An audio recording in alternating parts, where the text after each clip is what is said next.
It was a cold March evening when three friends, Ravi, Kunal, and Megha, landed in Toronto, Canada. The air was crisp, snow covered the streets, and their excitement was high. All three had left India together with dreams of studying and working in a new country. They found a basement apartment for rent in a quiet neighborhood. It was cheaper than the others, and the owner was in a hurry to rent it. She was an old woman named Mrs. Harlow, who didn't say much except, "Don't go near the locked room in the back." The boys laughed. "Maybe there's treasure in there," joked Kunal. "Or a dead body," Megha added, laughing nervously. The basement was dimly lit and smelled slightly of damp wood. The paint on the walls was peeling, and the wooden floor creaked. But the place was large enough, warm, and fully furnished. They were happy to finally have a roof over their heads. That first night, after a small celebration and dinner, they all went to bed early. But around 3 a.m., Ravi heard whispers. Soft, slow, like someone crying. He opened his eyes, sat up, and looked around. The room was dark, except for the soft yellow light outside the curtain from the street lamp. "Did you guys hear that?" he asked. Kunal turned in his bed.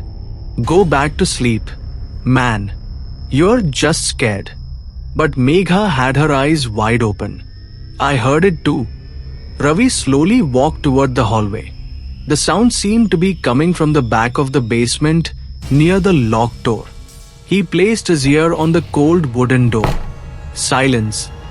Then, a soft knock. Just once. He jumped back. "Let's not go there," Megha whispered. "Please." They returned to their beds, but none of them slept well that night. The next morning, they asked Mrs. Harlow about the locked room. She smiled strangely and said, "It belonged to my sister. She died in there. But her memories, they're harmless." Mostly. The next day, the three friends tried to laugh it off. Maybe they were just tired from the flight. Maybe it was the wind. Or maybe their imaginations were playing tricks. But that night, the whispers came again. This time, they were clearer. It was a woman's voice, crying, then whispering something they couldn't understand. Then, silence. At 3:03 a.m. sharp, the crying would start, as if someone was stuck in that room and waiting, begging. Morning. Ravi stood at the hallway again, staring at the old wooden door. It was cold to the touch, colder than the rest of the basement. Suddenly, he heard his name. Ravi. A long, soft, ghostly voice. He ran back to his room, heart racing. Megha and Kunal were already awake, both pale and frightened. "We have to talk to someone about this," Megha said, holding a blanket tightly around her. "Who?" Kunal asked. "The landlord? She already told us. Her sister died here. Why is that room even locked?" They all stared at each other, the fear in their eyes growing stronger. The next morning, when Mrs. Harlow came to drop off the rent receipt, Ravi asked again, "Why do we hear crying from the locked room?" She paused for a moment, then said softly, "My sister's name was Eliza. She lived here before you. This basement was her pride and her prison." "What happened to her?" Megha asked carefully. "She died of a heart attack," the woman replied. But her eyes, dark and trembling, told a different story. She stayed alone in that room. After her fiancé left her, she never came out much. She became strange. Later that evening, Ravi looked up the house address online. He found an old news article. Young woman found dead in basement after months of isolation. But the strange part? The article said she didn't die from a heart attack. She was found with scratch marks on her face and arms, and the door had been locked from the outside. They stared at the screen in shock. Someone locked her in? That night, the whispering turned into sobbing. Then a scream. Not loud, but full of pain. The walls trembled lightly. The mirror in the hallway cracked by itself. The room was colder than ever. Suddenly, the locked door creaked. Just a little, just enough to open a gap. And from the darkness inside, a pale white hand slowly reached out. The moment they saw the pale hand, all three screamed and ran back to Ravi's room, slamming the door shut behind them. No, no. Did you see that? Megha whispered, shivering. Her lips had turned white. I saw it. A hand. It was reaching for us, Ravi said, barely able to breathe. But the door was always locked, Kunal murmured. How did it open by itself? None of them slept. They kept the lights on until morning, sitting close together on the bed, holding pillows like shields. At Sunrise, they walked slowly to the hallway. The door was now wide open. The room beyond it was dark, dusty, and cold. So cold that their breath came out in white clouds. The air smelled like old flowers and something rotten. Kunal turned on his phone torch. The room was small. A bed in the corner. A broken mirror on the wall. A diary on a dusty table. But most frightening of all, the walls were covered in scratch marks. Long, deep, claw-like lines. And in the middle of the wall, written in faded red, I never left. Megha's legs felt weak. She almost collapsed. We shouldn't be here, she whispered. But we have to know what happened to her, Ravi said, stepping toward the diary.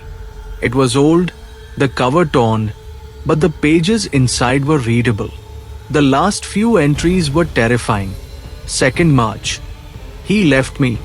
He said he'd come back. But it's been months. I hear things now. Someone whispers from the walls. 15th March. I saw her again. The old woman. She watches me when I sleep. She is not my sister. She is something else. 30th March. I can't leave. The door won't open. I scream, but no one hears. I am dying in here. I want to go home. 2nd April. She locked me in. She told me I was cursed. I think I'm becoming something else. The mirror shows my face, but not my eyes. Kunal slammed the diary shut. That's enough. We have to get out of here. But before they could turn around, the door behind them slammed shut with a loud bang. The light from Kunal's phone flickered and went off. Then a soft voice whispered again, right behind Megha. Stay with me. Megha screamed, and in the broken mirror, they all saw something. A woman in a white dress, hair hanging in front of her face, her skin pale, her eyes completely black. She was standing right behind them, but when they turned, no one was there. The mirror shattered as they rushed out of the room. The door, somehow, swung open again, and they ran back into the main basement hallway, gasping for breath. But everything felt wrong now. The air was heavier. The walls seemed darker. The light bulbs flickered as if someone was breathing on them. We're leaving, Kunal said. I don't care. I'll sleep in a car, on the street. I'm not staying here. They grabbed their bags and rushed toward the basement door that led upstairs. But when Ravi turned the knob, it wouldn't open. It was locked. From the outside, he banged on the door. Hello? Mrs. Harlow? Open the door. No reply. No sound. Nothing. Just a slow creaking sound behind them. They turned. The lights in the hallway began to flicker one by one, as if something invisible was walking toward them. One bulb, flicker. Then the next. Then the next. And then, thud. A loud sound came from the back room. Something heavy had fallen. I'm calling the police, Megha whispered, hands trembling as she unlocked her phone. No signal. She held it up. Still no network. Let's try breaking a window, Kunal shouted. They ran to the small glass window in the corner of the basement, the only one that looked out to the snowy street. Kunal picked up a metal stool and smashed it into the glass. Crack. But instead of breaking, the glass turned black, like ink spreading over water. They stared as the outside world disappeared. The snow, the street, the daylight, all gone. Only darkness remained beyond the window.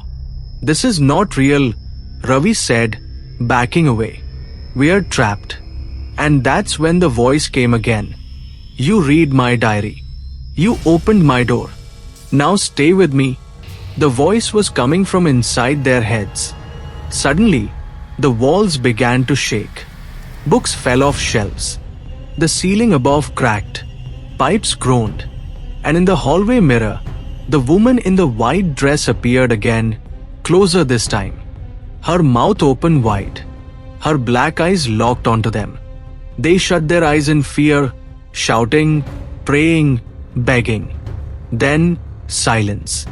When they opened their eyes again, they were still in the basement.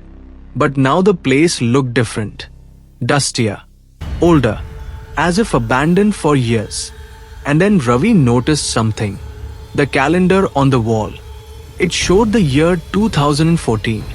But it's 2025, he said softly. Kunal picked up a newspaper from the shelf. It was dated 5th April, 2014. Suddenly, it hit them. They were no longer in the present. The ghost had pulled them into her world. They stood frozen. The basement was the same, but older, dirtier, with cobwebs in every corner. Dust hung in the air like fog. The silence was deafening. It's like we've gone back in time, Megha whispered, to when Eliza was alive, or maybe just after she died, Ravi said, his voice shaking. A sudden sound broke the silence, a soft humming. It was a woman's voice. The tune was slow, sad, and strangely familiar. They followed the sound. It led them back to Eliza's room, the locked one. The door was now wide open, and in the center of the room stood a tall mirror, whole again. But this time, it wasn't reflecting them. It was showing a woman, Eliza. She sat on the floor, wearing a long white gown. Her face was pale, lips cracked, and eyes sunken. She held a photo frame of herself and a man. She was talking to it. You said you'd marry me. You said you'd never leave. But you lied, just like my sister. She said she cared, but she locked me in. Suddenly, the image in the mirror began to change. They saw the moment Eliza tried to open the door, but it was locked. She screamed, cried, begged. Then she collapsed on the floor, shaking. Her hands scratched at the walls. She wasn't dying of heartbreak. She was left to die. And as the scene faded, new words appeared on the mirror. Free me or stay forever. What does that mean? Kunal asked. Ravi noticed something else on the floor, a piece of paper with strange symbols. It was an old ritual, half burned, half complete. The words were in faded English. To release a trapped soul, light 3 white candles, speak her name, and say, you are remembered. You are free. But if the soul does not believe you, she will never let you go. We need candles, Ravi said. And we need to mean it. They ran to the storage closet and searched. Megha found some old white candles in a box marked church supplies. They placed them in a triangle on the floor and lit them one by one. The room grew colder. The flame of each candle flickered, but didn't die. They held hands, and Ravi spoke loudly. Eliza Harlow, you are remembered. You are free. The candles flickered harder. For a second, nothing happened. Then Eliza's ghost appeared in the mirror again. But this time, she was crying. Her voice echoed around the room. No one remembered me for 10 years. No one said my name. Why should I believe you now? Suddenly, the candles blew out. The mirror shattered. The ground shook. And everything went black. They woke up gasping, lying on the floor of the ruined basement. But something was terribly wrong. The basement was no longer just dusty. It was rotting. The walls were covered in mold. The air was thick and sour. And the furniture looked old, broken, and twisted, like it had been decaying for decades. What happened? Megha asked, trying to sit up. I think the ritual failed, Kunal said. She didn't believe us. Suddenly, the lights flickered on only for a second, and they saw her again. Eliza. But she wasn't crying anymore. Her face was angry, twisted. Her white gown now darkened with stains. Her hair floated unnaturally, as if underwater. Her black eyes burned into their souls. You tried to send me away. Now you stay. Forever. Then she vanished. They ran to the main door again. But it was now gone. Not locked. Gone. Just a blank wall where the exit used to be. We are trapped inside her mind, her memory, Ravi said, voice hollow. This place is no longer real. It's her world. Suddenly, a clock appeared on the wall. 11:09 p.m.